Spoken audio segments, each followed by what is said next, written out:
기도를 돕는 그 사랑 매일 묵상 6월 28일 금요일 시편 52편 6절에서 9절입니다.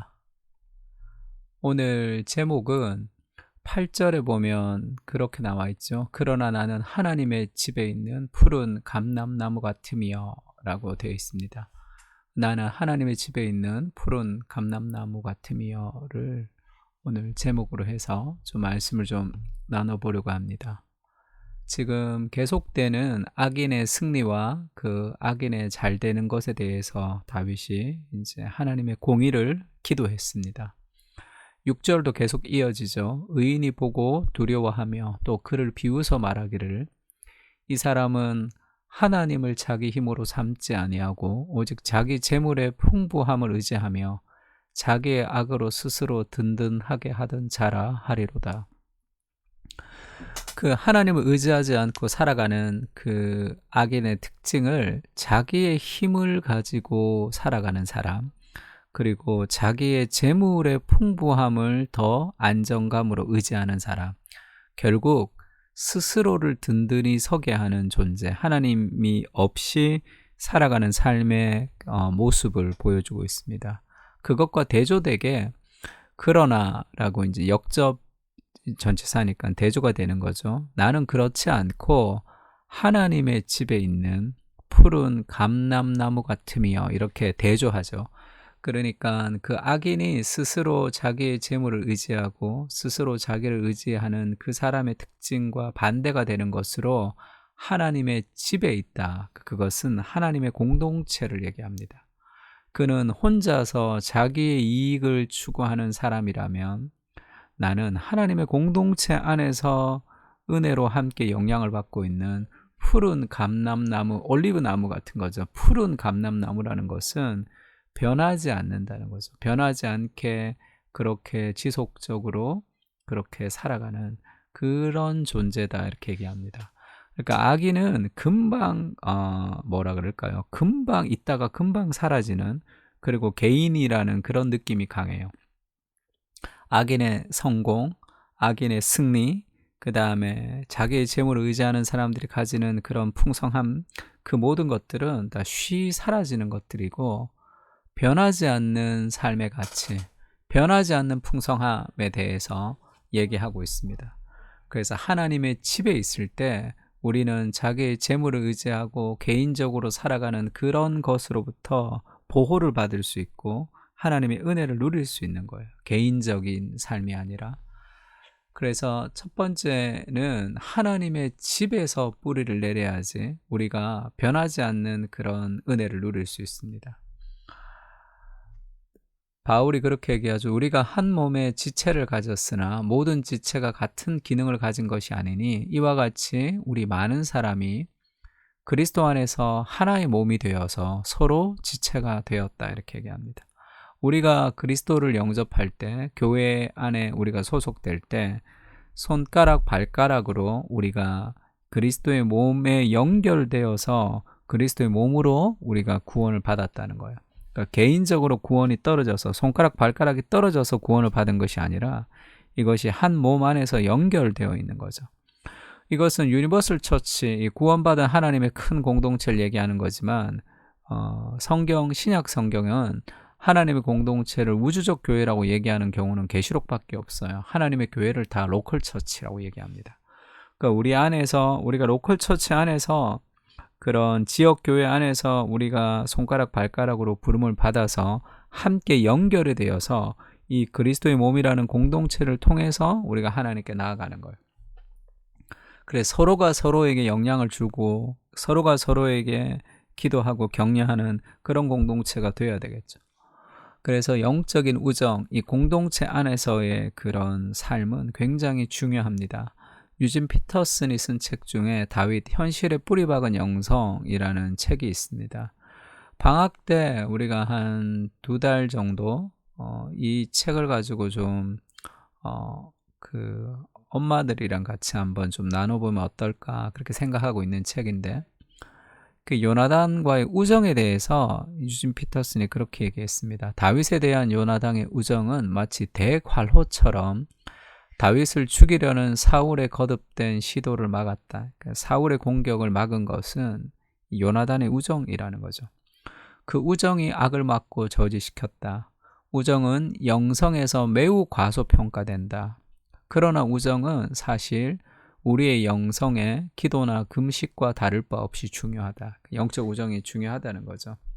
성례에서 물과 포도주가 사용되는 것처럼 우정은 평범한 인간 경험을 취하여 거룩한 것으로 변화시킨다.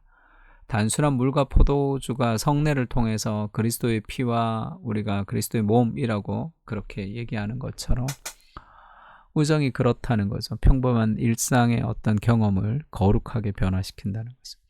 요나단의 우정이 없었다면 다윗은 아마 사울에 대한 충성을 끝까지 지키지 못했을 것이다.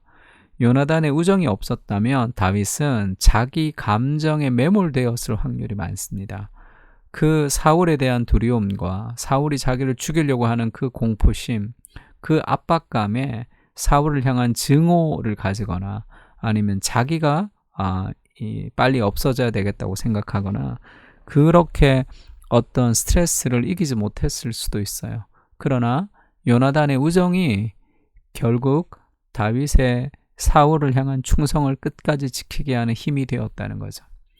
요나단의 우정은 다윗의 영혼을 점령했다. 사울의 증오심이 결코 점령하지 못했던 곳을 말이다.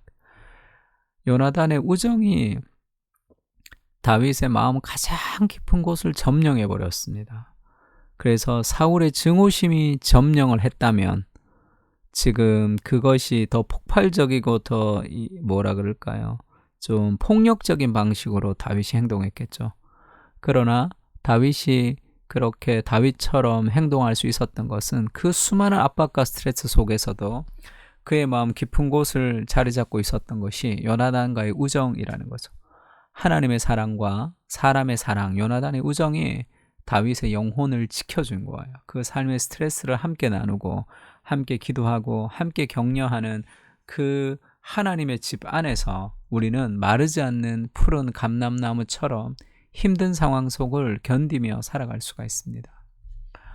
그리고 두 번째는 이 시간이 걸리는 거죠. 푸른 감람나무 하면서 이것은 좀 시간이 걸립니다. 하나님의 집에 있는 푸른 감람나무는 시간이 지나도 변하지 않는 거니까. 그렇게 자기는 하나님의 인자하심을 의지하겠다. 나는 어떤 재물을 의지하는 그런 종류, 이 세상에 눈에 보이는 무엇을 의지하는 그런 악인이 아니라 보이지 않지만 그런 이 푸른 감람나무 같이 흔들리지 않고 오래 지속되는 그런 존재로 하나님께 마음을 두겠다 이렇게 얘기하죠. 그러니까 시간은 걸리지만 악인들의 승리가 반짝반짝 빨리빨리 빛나는 것 같고 내 삶이 무언가 아주 느리게 이루어지는 것 같지만 우리의 삶의 그 방향이 맞다면 하나님께서 반드시 승리하게 될 것이고 악인들의 그 풍성함보다 더 크신 풍성함으로 하나님께서 약속해 주실 것입니다. 주께서 이를 행하셨으므로 내가 영원히 주께 감사하고 주의 이름이 선하심으로 주의 성도 앞에서 내가 주의 이름을 사모하리이다. 이렇게 끝이 나죠. 성령의 열매도 뭐 사랑과 희락과 화평과 오래 참음과 자비와 양성과 온유와 충성과 절제할 때 이것도 시간이 걸리는 거죠. 그 안에서 이 열매가 맺어지려면. 그래서 성령의 열매라고 이렇게 표현을 했습니다. 시간이 걸린다는 거죠. 봄, 여름, 가을, 겨울이 지나면서 열매가 맺어지는 거니까. 고린도전서도 그렇게 얘기하죠. 사랑은 오래 참는다 하면서 이 삶의 여러 가지 인내 속에서 우리가 자라가고 성장한다는 것을 얘기하고 있습니다. 그리고 9절에는 주께서 이를 행하셨으므로 내가 영원히 주께 감사하고 주의 이름이 선하심으로 주의 성도 앞에서 내가 주의 이름을 사모하리이다. 주께서 이를 행하셨으므로 라고 이렇게 얘기했는데 그러니까 우리가 이런 풍성한 은혜를 마르지 않는 푸른 감람나무 같으려면 힘든 상황 속에서도 그리스도께서 나를 위해 행하신 것을 자꾸 기억하는 거죠. 그때 우리가 더 흔들리지 않는 감람나무 같이 풍성해질 수 있습니다. 그리스도를 묵상하라 할 때 그리스도가 우리에게 그렇게 얘기했죠. 요한복음에 보면 사람이 친구를 위하여 자기 목숨을 버리면 이보다 더 큰 사랑이 없다. 너희는 내가 명하는 대로 행하면 곧 나의 친구다. 하나님과 우리를 친구라고 얘기하는 게 얼마나 감격스러운 일입니까? 이제부터는 너희를 종이라 하지 아니하리니 종은 주인이 하는 것을 알지 못함이라. 너희를 친구라 하였다. 내가 내 아버지께 들은 것을 다 너희에게 알게 하였습니다. 우리가 예수님의 친구가 되는 이유는 우리가 친구 같은 예수님의 친구가 될 만한 수준이 되어서가 아니에요. 16절에 너희가 나를 택한 것이 아니요 내가 너희를 택하여 친구로 삼았다는 거죠. 이는 너희로 가서 열매를 맺게 하고 또 너희 열매가 항상 있게 하여 내 이름으로 아버지께 무엇을 구하든지 다 받게 하려 함이라. 그래서 예수 그리스도가 우리의 친구가 되셔서 나를 위해서 목숨을 버리는 진정한 친구로 지금 우리와 관계를 맺으셨습니다. 그 요나단보다 더 요나단이 되시는 진정한 요나단 되시는 그리스도의 그 우정이 우리에게 있는 거죠. 다윗의 마음 속에 요나단과의 깊은 우정이 사울의 증오심을 이겼던 것처럼 요나단보다 더 진정한 요나단 되시는 그리스도가 나를 친구로 삼고 나를 위해 목숨을 버리셨던 이 사랑을 좀 기억할 때 우리도 수많은 증오심과 여러 가지 삶의 어려움들을 극복해 나갈 수 있겠죠. 악인의 승리에 시기하지 않게 하시고 더 멀고 길게 인내하며 믿음으로 살아가게 하여 주시옵소서. 더디지만 그리스도의 사랑은 반드시 승리하게 됩니다. 빠르게 열매 맺는 인생이 아니라 변함없이 오래가는 비결을 배우게 하시고 인내하며 열매를 맺어가게 하여 주시옵소서. 그리스도가 내 친구가 되셔서 나를 위해 목숨을 버리는 사랑으로 자신을 주신 은혜를 기억하며 진정한 요나단 되시는 그리스도의 사랑으로 힘든 세상의 어려움을 이겨내게 하여 주시옵소서. 아멘. 우리 시편을 통해서 또 함께 기도하겠습니다.